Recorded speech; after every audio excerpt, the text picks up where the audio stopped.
Breakfast skip ചെയ്യുന്നുണ്ടെന്നുണ്ടെങ്കിൽ നിങ്ങൾ നിർബന്ധമായിട്ടും അറിഞ്ഞിരിക്കേണ്ട ഒരു കാര്യമുണ്ട്. അപ്പൊ നമ്മൾ വിചാരിക്കും വെയിറ്റ് കുറക്കാൻ വേണ്ടിയിട്ട് അന്ന് രാവിലെ ഭക്ഷണം കഴിക്കാതിരിക്കാം. അതല്ലെങ്കിൽ നമുക്കറിയാം യൂഷ്വൽ ആയിട്ടുള്ള ഒരു ട്രെൻഡാണ്, ഒരു 12 മണി 11 മണിയാകുമ്പോൾ എണീറ്റ് വരുന്നു, എന്നിട്ട് രണ്ടും കൂടി ലഞ്ചും അതുപോലെ തന്നെ ബ്രേക്ക്ഫാസ്റ്റും കൂടി ഒരുമിച്ച് കഴിക്കുക.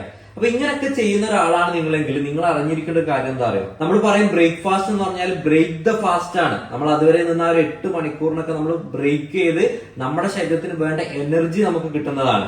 അത് നമ്മൾ കഴിച്ചിട്ടില്ല എന്നുണ്ടെങ്കിൽ നമ്മൾ ബ്ലഡ് ഷുഗറിന്റെ ഇംബാലൻസ് വരും. ഷുഗറിന്റെ ഇംബാലൻസ് വന്നാൽ ഭാവിയിൽ നമുക്ക് ക്രോണിക് ഡിസീസുകൾ വരാം. രണ്ടാമതായിട്ടുള്ളത് GI ക്യാൻസർ വരാനുള്ള സാധ്യത വളരെ കൂടുതലാണ്. ഹാബിച്വൽ ആയിട്ടാണ് നമ്മൾ ഇങ്ങനെ ചെയ്യാണെന്നുണ്ടെങ്കിൽ നമ്മളുടെ മൂഡ് സ്വിങ്സ് ഉണ്ടാവുകയും അതുവഴി നമുക്ക് ഇറിറ്റബിലിറ്റി, കൺഫ്യൂഷൻ കാര്യങ്ങളൊക്കെ കയറി വരാവുന്നതാണ്.